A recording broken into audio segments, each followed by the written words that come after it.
pessoas que você conhece que não acessam Netflix, Amazon e Twitter ao longo de uma semana, de um mês? Eu aposto que é muita gente. Mas se você juntar o número de acessos que tem nessas plataformas, ainda é menor do que os acessos que tem num Pornhub. Ao longo de um ano, o Pornhub recebe mais de 20 bilhões de acessos no site. E aí, quando a gente vai falar de conteúdo adulto, a gente pode falar um pouquinho de alguns números que são importantes da gente destacar. O Brasil, ele é o 9º país do mundo que mais gasta com OnlyFans. É um mercado que ele cresceu 158% nos últimos 4 anos. E aqui a gente também tem uma plataforma própria, que é o Privacy, né, que é a concorrente direta do OnlyFans. Mas o OnlyFans chegou a bater a Nvidia e a Apple como empresa com maior receita por empregado do mundo. Então assim, ó, eles têm apenas 48 funcionários e eles são avaliados em 8 bilhões. Então ela é uma empresa que ela é muito barata de se manter,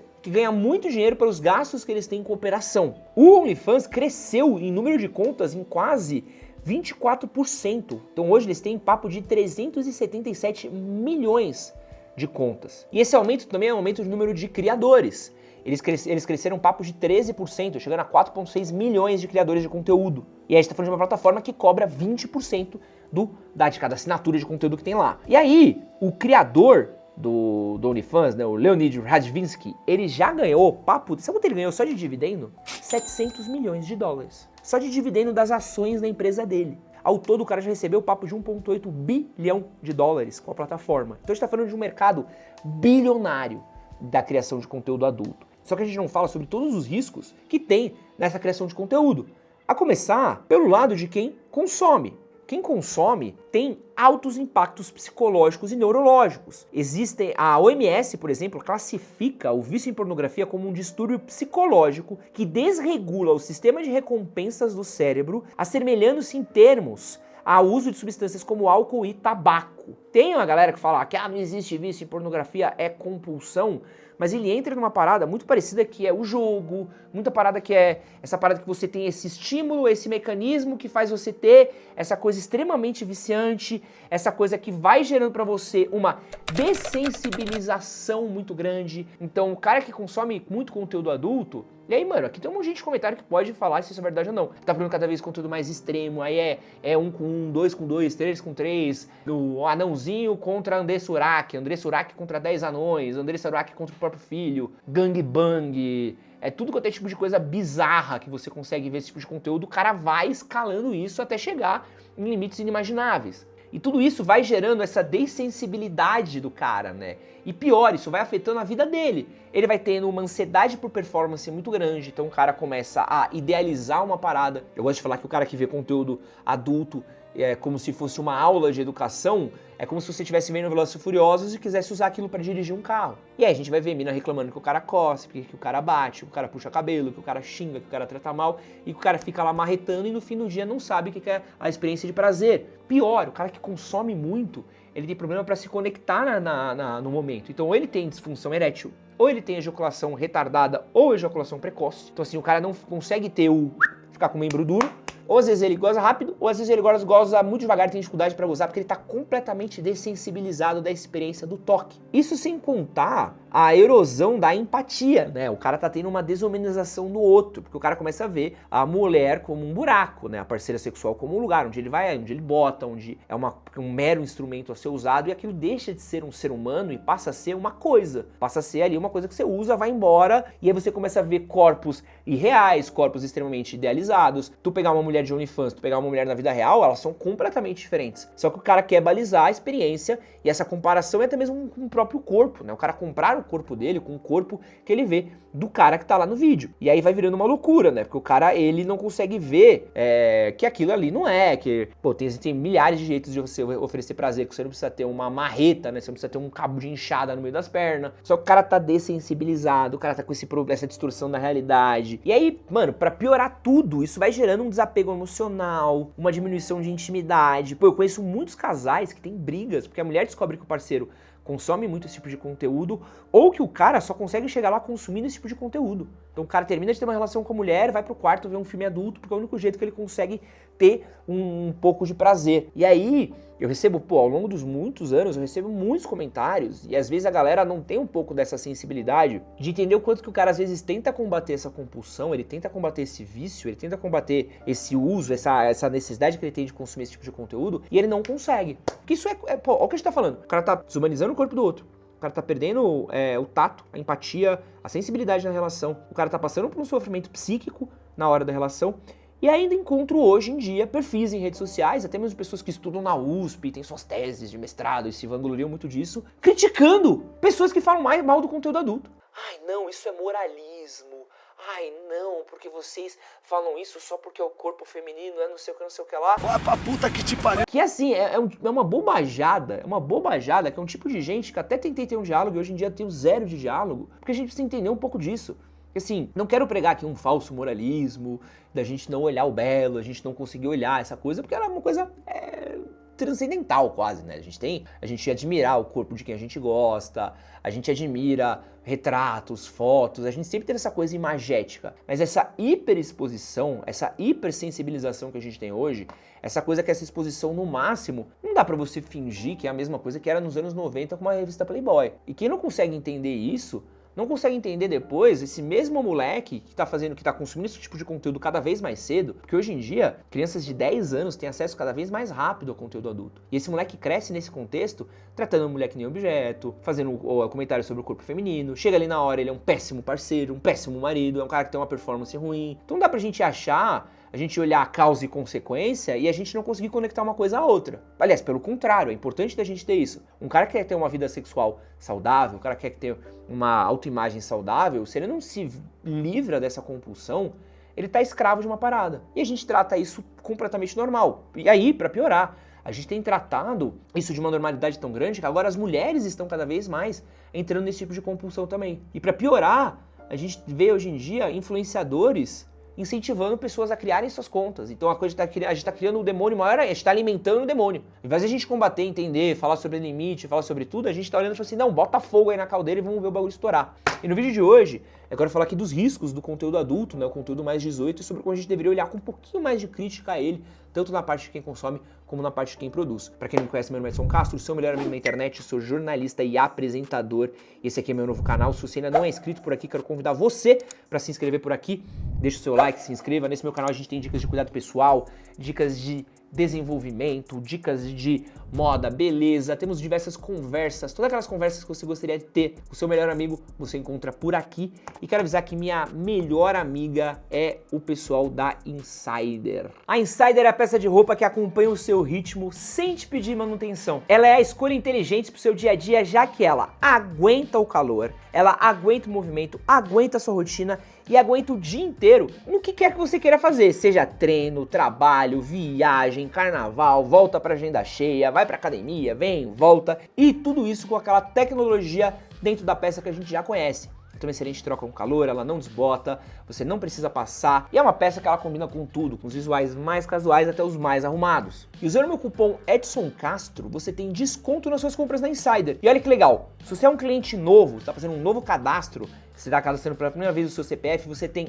20% de desconto, e se você já é um cliente recorrente, você tem 10% de desconto. E o mais legal é que na semana de carnaval tá rolando um mega desconto que vai durar do dia 15 de fevereiro até o dia 18. Então aproveita para não perder, onde tem os descontos no site, os descontos no meu cupom Edson Castro, e quem pagar em Pix tem mais 5% off de desconto. Então aproveita que é desconto em cima de desconto, dá uma olhadinha no link na descrição do vídeo, primeiro comentário fixado também, e aproveita as peças da Insider.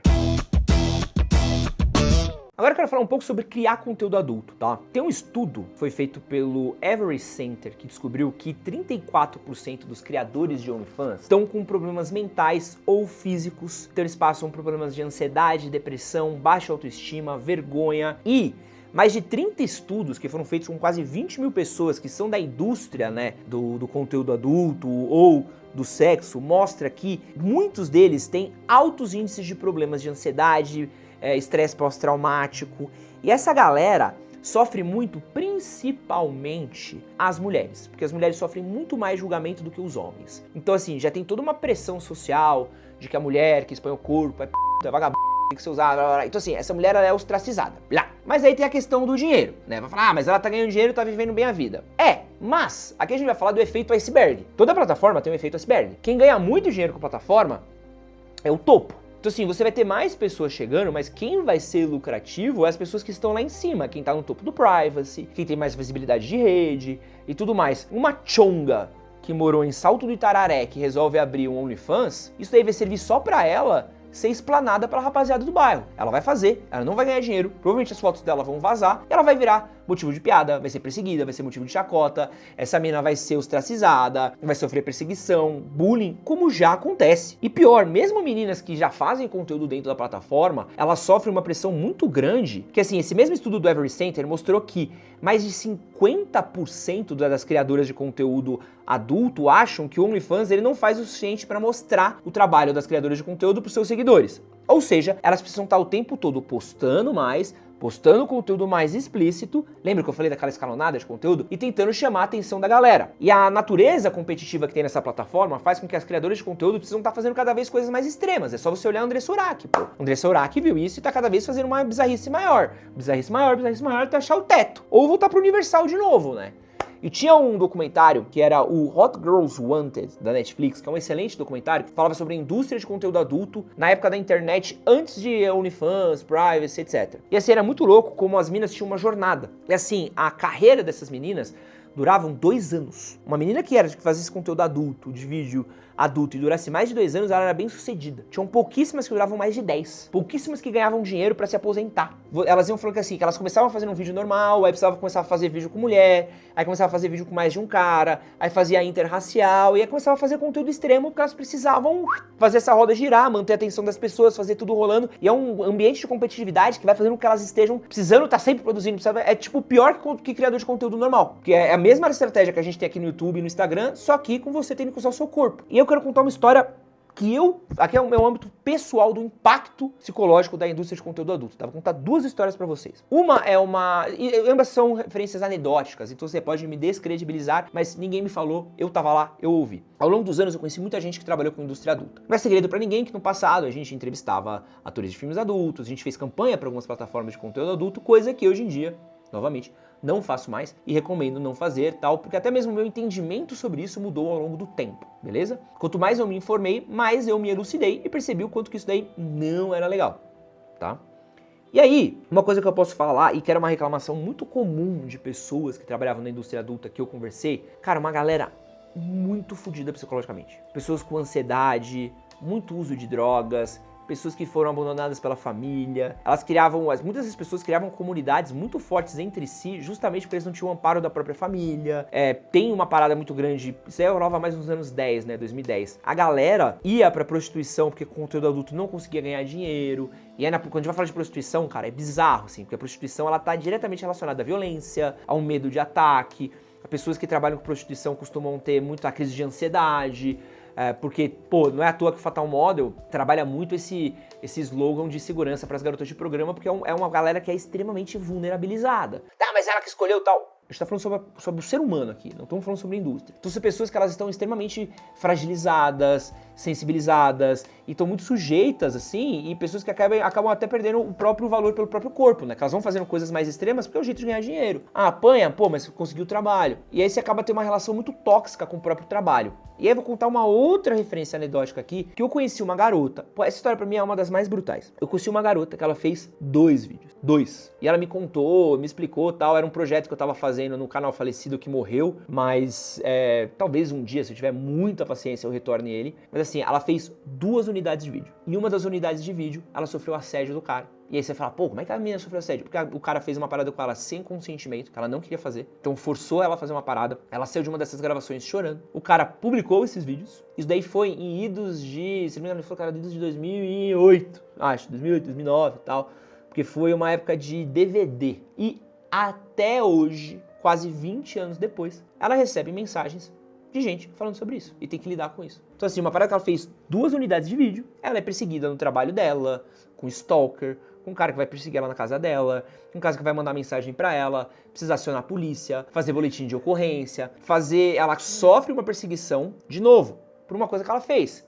Então a garota que faz um OnlyFans hoje, na empolgação, na animação, porque viu que quer ganhar uma grana, porque tá no hype, porque a pesquisadora da USP lá falou que é incrível ser criadora de conteúdo, é empoderamento, ela não sabe das consequências que tem de você viver num país que é extremamente machista, que é extremamente perigoso, onde as pessoas que moram nos rincões do Brasil não têm a mesma segurança. Aliás, quem tá na capital não tem segurança porra nenhuma, né? Vai tomar no cu. Onde ninguém tem segurança, onde você às vezes abre 4, 5 boletins de ocorrência porque tá sofrendo perseguição de alguma pessoa e não acontece nada até o cara matar a vítima, né? Vide a mulher que morreu lá por causa do porteiro, vide Dani Suzuki. Você viu que a Dani Suzuki demorou 20 anos pra prender um stalker? 20 anos, uma atriz da Globo, a Dani Suzuki. Demorou 20 anos pra prender um stalker com vários boletins de ocorrência abertos. E aí vai você se expor na internet, criar coisa lá pra ganhar 500 conto por mês, pra daqui 4 meses fechar a conta, ter vazado tudo e você ser perseguida por isso. E aí você faz o quê?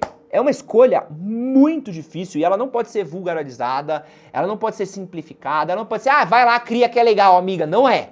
Não é isso. A gente não pode tirar o peso que é e a gente precisa falar, você é mulher, você vai abrir um OnlyFans, vai abrir um privacy, você vai ser tirada pra merda, tá? Porque a partir de agora você é um corpo, você é um buraco, tá? Os caras vão deixar de ver você como ser humano. Ed, isso é machismo. Sim, você mora num país machista. Ed, deveria ser diferente. Sim, deveria. Mas até ser diferente, você vai lidar com a consequência disso, tá? E de novo, eu tenho outro caso pessoal meu de uma menina que era super inteligente, super elucidada, ótima, tal, criou um OnlyFans, ela virou uma bunda. As pessoas só sabem referenciar ela a bunda. Cada vez que posta alguma coisa, ela, não, mas posta sua bunda agora. Porque ninguém quer ouvir a opinião dela. As pessoas querem ver a foto da bunda dela porque ela se reduziu à própria bunda. Então, a partir do momento que você faz isso, você foi reduzido à própria bunda, tá? A chance de você ganhar dinheiro é pouco. Você vai precisar ficar fazendo cada vez coisas mais extremas, tá dando jeito de aparecer, tá dando jeito de dar as caras no lugar, então vai ser muito difícil de você conseguir ter a visibilidade pra isso e altas probabilidades de você começar a achar um louco que vai te perseguir, vai ficar mandando foto, mensagem, e-mail, vão perseguir os seus futuros maridos, as próximas pessoas que forem querer se relacionar com você vão receber a notícia que você produziu conteúdo, vão te julgar, você vai ter muita dificuldade pra se relacionar com pessoa, porque mas foi há 10 anos atrás eu fiz um vídeo, mas muito cara não vai querer se relacionar com você e você vai pagar as consequências pelos atos disso. Eu estou falando que isso é justo, que isso é certo? Não, mas eu não posso não encarar a materialidade da realidade que você que vai criar uma conta pra fazer conteúdo adulto vai ter que encarar. É simples. Não dá pra você jogar uma vida fora por um hype de momento. E agora eu quero falar de uma parada. Agora que eu já falei de quem consome e de quem cria, eu vou falar, e falei de stalking, eu quero falar da parada que é a relação parasocial que tem com as criadoras de conteúdo quem consome. É uma maluquice. Muitas criadoras de conteúdo, né, elas falam que elas precisam se conectar com as pessoas que consomem o conteúdo delas pra que o cara continue assinando, continue lá. Então ela começa a criar quase que uma relação pessoal. E o cara que consome aquele conteúdo também começa a criar uma relação que quase como se aquela pessoa que cria conteúdo tivesse relacionada com ele. Eu falo isso porque eu produzo conteúdo aqui e muita gente considera o melhor amigo. A pessoa fala, pô, você é como se fosse um amigo meu. Eu tenho uma relação pessoal com pessoas que eu nem conheço. Pô, eu assisto muitos vídeos, por exemplo, do Flow Games, do TNT Esportes. Pô, os caras na minha cabeça são quase amigos meus, sendo que eu nunca vi eles na vida. Agora imagina criadores de conteúdo, o cara cria uma relação de intimidade. E aí, com essa relação que ela é muito tênue do quanto que é pessoal ou não é, a mulher responde, ai anjo, ai não sei o quê. Eu conheci criadoras de conteúdo famosas que disseram que elas têm equipe de 10 pessoas pra responder mensagem. Pô. O cara às vezes tá respondendo o Jorge, tá respondendo como se ele fosse a Delfina. E a galera achando, tô falando que a Delfina é super sexy e tal. Não, é um redator que a pessoa contratou pra fazer com que você gaste seu dinheiro lá. Só que isso vai entrando no limiar, né, do que tá acontecendo. Então é muito comum muitas trabalhadoras dessa indústria reclamarem de doxing, que é o vazamento de dados indevido, e do stalking. Então o cara que tá consumindo conteúdo, que já tava ali com a compulsão, com o vício, cria uma parada ali que ele para de se relacionar, porque ele cria uma relação virtual com a criadora de conteúdo, que é bizarro, e a criadora de conteúdo tá em risco de sofrer um vazamento de dados e da galera começar a correr atrás dela, perseguir ela, e ir atrás dela e virar uma maluquice só. Então, quando a gente tá falando desse tipo de consumo, é muito difícil. Pô, de novo, não somos ser moralista, tu vai ver uma coisa ou outra. Esses dias abri no meu Instagram, tinha um cu rebolando no meu Instagram, que era uma página, bizarro assim, eu segui uma página de meme, e do nada, nos stories, o cara começou a postar umas mulheres rebolando, pô. Eu falei, caralho, não sei se eu quero abrir um stories, porque às vezes eu tô, sei lá, em vários contextos, você abre o Instagram, não sei se eu quero abrir um stories na frente da minha mãe e ter um rabo na minha tela falando, não é esse o conteúdo que eu quero consumir, mano. E aí, óbvio que você vai ver uma coisa ou outra, óbvio que não é impossível você fazer isso, mas assim,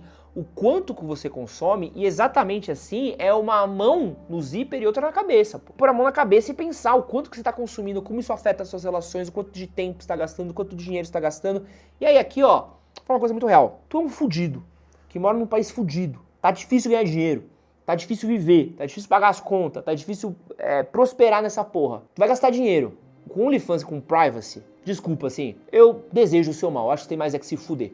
Se você não tem a inteligência financeira de entender que é um dinheiro mal gasto, que é um dinheiro que você poderia estar gastando em outras coisas mais importantes, como comida, como uma reserva financeira, como ajudar seus pais, como mudar o lugar onde você vive, comprar um estudo e outras coisas, você acha sim que você deveria pegar $30, $20 por mês e dar pra uma mulher mostrar o rabo? Meu irmão, assim, Ed, tá sendo moralista. Sim, estou. Você é burro e tem mais é que se fuder. Esperto é a mulher. A mulher que tá ganhando dinheiro com isso, gênio. Ela só precisa mostrar o rabo, ganha o dinheiro de um otário. Otário é você que paga. Ed, tá sendo moralista, julgador, não sei o que, acha errado.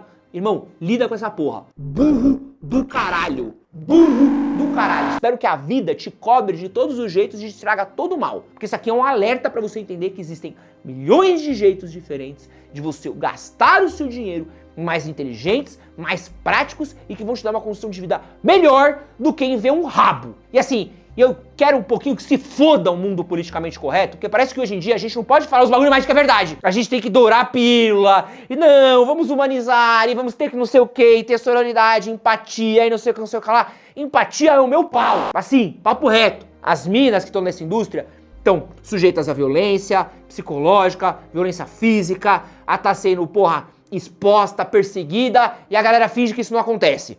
O otário que tá gastando dinheiro com isso tá dessensibilizando no sexo, dessensibilizando nas relações, tendo uma relação pior com as mulheres. Aí não é à toa que surge toda essa galera masculinista doida falando merda por aí. E pra piorar, o trouxão tá gastando um dinheiro que ele não tem. É Bet e OnlyFans. Você tem mais é que tomar no seu cu, meu irmão. Porque assim, eu não tenho que ter dó. Não dá. Chega uma hora que não tem mais como você ter dó. Porque assim, falta de aviso não vai ser. Porque o aviso eu tô dando. Então assim, pô, tá abrindo o celular, tá gastando dinheiro com Bet e com OnlyFans? Meu parceiro, aqui não tem, eu não te desejo, o mais sincero, merece tomar no seu cu, tanto quanto que a mina que você tá comprando conteúdo tá tomando também, tá bom? É isso aí, pô, tentei ser empático, mas chega uma hora que tem o meu limite, tem o meu teto. Firmeza?